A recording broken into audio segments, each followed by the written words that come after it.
Hi everyone, I've just got back from a shift at work. It's like midnight. If you don't know already, I sometimes do part-time work with Deliveroo and Uber, delivering takeaways, and which means that I get to have a lot of adventures, I suppose. And I think in London there's not that many females on the road, so yeah. Anyway, this something that's happened tonight has made me think of the word solipsism. I'm not sure if I'm pronouncing it correctly, but it'll be in the title of the video, solipsism. So I want to talk to you a little bit about this concept of reality, which is really mind-boggling me right now, but in a brilliant, and it's all to do with kind of utopia and stuff. Oh God, I need to charge my laptop. I actually only came across the word solipsism about a year ago when I was looking at the satanic rules. I think that's where I got it from. So the 9 satanic sins, of Satanism. And I think because of that, it's probably worth me reading out this to you, just so you have an idea what solipsism actually means. And it's actually kind of philosophy. Anyway, so solipsism as a sin can be very dangerous for Satanists, projecting your reactions, responses and sensibilities onto someone who is probably far less attuned than you are. It is the mistake of expecting people to give you the same consideration, courtesy and respect that you naturally give them. They won't. Instead, Satanists must strive to apply the dictum of do unto others as they do unto you. It's work for most of us, so true, and requires constant vigilance lest you slip into a comfortable illusion of everyone being like you.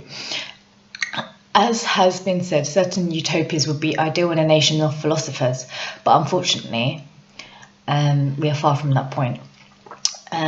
So that's just me reading it out. So it is kind of this idea that, and I can really identify with the idea of being a total utopian thinker, and it's been a big theme for me over the past few weeks, where I'm very, very aware that I have a very utopian type thinking, and I treat people as if I live in a utopia, which is great sometimes, and it means I get very good responses, and people are very giving, and I'm very giving to them, and there's a lot of give and take, and because I truly believe in this kind of utopia kind of idea, isn't it? So the reason why this has come into my mind, I think, let me explain how that happened today. So my example is that, by the way, sorry for the whole camera thing, I will work on that in the future. It's just, I'm using my laptop at the moment because I want to get this out. So I mentioned that I do deliveries. I went to a restaurant to pick up, and you know, sometimes there's just energy in the air. It's Friday night, Halloween's on its way, and people are just out celebrating. And I've walked into the restaurant and I've just heard just loads of people shouting and screaming and clapping and just being really happy. And I'm like, well, I feel like that too. So I've come in and was like, yay, you know, and joined in basically. And it was like a fun moment. And I'm just literally just this random person coming to pick up a Deliveroo girl. Do you know what I mean? So it's nice. Anyway, so I'm just enjoying life, I suppose. That's the only way I can put it, and just enjoying the moment. Anyway, I end up speaking to the guy who's behind the bar. He notices that I have a speaker, you know, as I'm always carrying a speaker around with me for my music, so I don't have headphones so that I can hear on the road. Anyway, so he just asked me about music. I was like, yeah, I play salsa music a lot of the time. And then he was like, oh, you do salsa? I'm like, yeah. And then, you know, show me. So I did some salsa moves, and I was like, come, you know, and I was getting other people to join in with me, and I was like showing them how to do salsa, and just, you know, while I was waiting for the food to get ready. And then he gave me something to drink, yogurt, mango, lassi thing, and I was like, yay, he's sharing stuff. Anyway, so it didn't occur to me until after. So he's given me his phone, put in my number, because we were talking about salsa, and I was like telling him where I do salsa, and I was like, yeah, why don't you come down, you know? And I mean it, because I want people to get involved. Like, that's just kind of how I think. And then it was the way, so after I put my number in and stuff and saved it, I was like, yeah, just give me a missed call, I'll send you the details. And then as I walked out, he winked at me and like gave me like a kiss, and then I was just baffed. Like, I was like, he's after something else. And I was just thinking, like, why can't people just be direct? Like, for me, it's really difficult because it's not in the forefront of my mind. It's not something that I think about. Like, I don't have any, I think it's a rare thing. I think when you work so much on self-mastery, you have very little interest in like trying to get with other people. I appreciate guys the same way I appreciate women. Like, I appreciate the external. I'd be like, oh, that person's beautiful, they're really nice to look at. And then you meet someone whose spirit you get on with, male or female, and I just get on with them as a spirit. I don't ever think about sex. And I think when you take sex out of your life, you just see people as people, right? And you just want to enjoy. Anyway, for me, this is just about sharing salsa and good time. So it got me, and then obviously he's messaged me and stuff, and the tone is kind of like flirty, I guess, and suggestive, something that I'm not good at, because if I want something, I'm just very like, this is what I'm after. Like, if I want sex, I'll just be like, I'm after sex, can we have sex please? At the moment, that's not something that I'm after, so oh shit. Anyway, so what was I saying?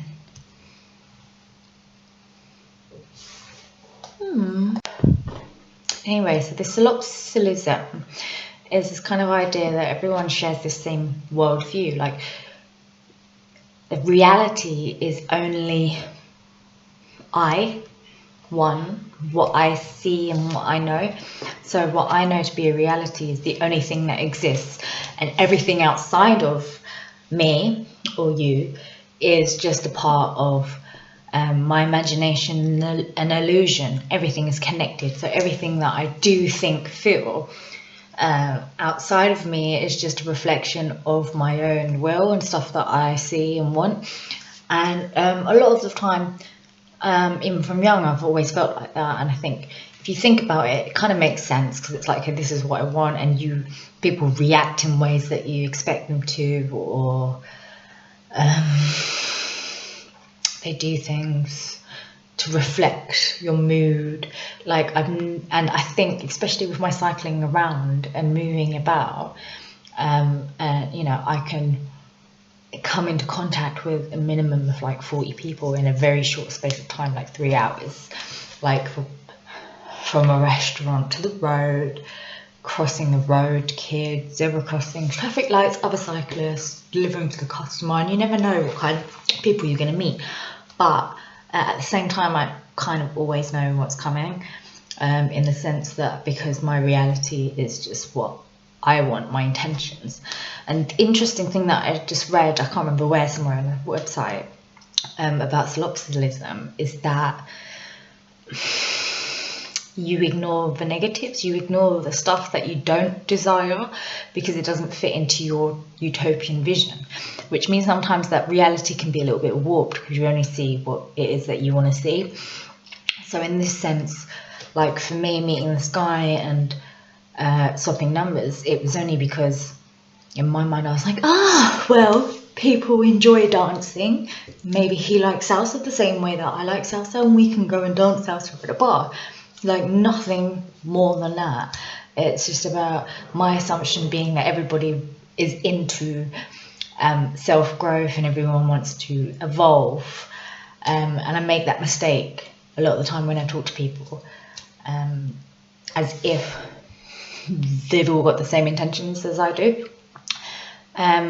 So it's really great in a sense that you live in your own reality and your own bubble and your own illusion, as they say. And somehow this has been linked to Hinduism and the concept of Maya as well, and Buddhism, which is really weird because I've only really discovered this word. So I'm going to start looking into it a little bit more and maybe talk about it. It'd be cool to hear if you guys have any ideas of what solipsism is. At first, I actually thought it just meant you can only see from your point of view, which is actually kind of true. You can only see from your point of view. That's kind of the point of it, is that you only know. You can only see from what you see. That sounds very unclear. I'm just very like excited to explore this idea, I think. And I think it's a good lesson as well. Change this up a little bit to be aware. By the way, it's not weed because I don't smoke weed. Only sometimes for medicinal purposes, but very rarely, really. Only if I'm like really worried and I'm overthinking, and it just makes me, if I do have weed, I don't smoke it with tobacco, and it helps to helps me breathe, become aware of my breathing. It's kind of yogic, and it's literally I just breathe and I just end up doing yoga. But so yeah, I don't really smoke. Anyway, solipsism. Yeah, it'd be cool to hear what you think. It's just the idea of that. If you've never heard of it, hopefully this is giving you some kind of insight.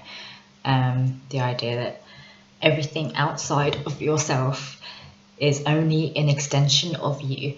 But then it's also kind of utopian in the vision that for people that understand that everything is connected anyway, and this kind of idea that nobody is separate and nobody's different, and that me and another person are connected. And it's that kind of like, kind of fits into that whole concept of when you don't see things like gender and race and age, because you realize that everything is part of the greater whole.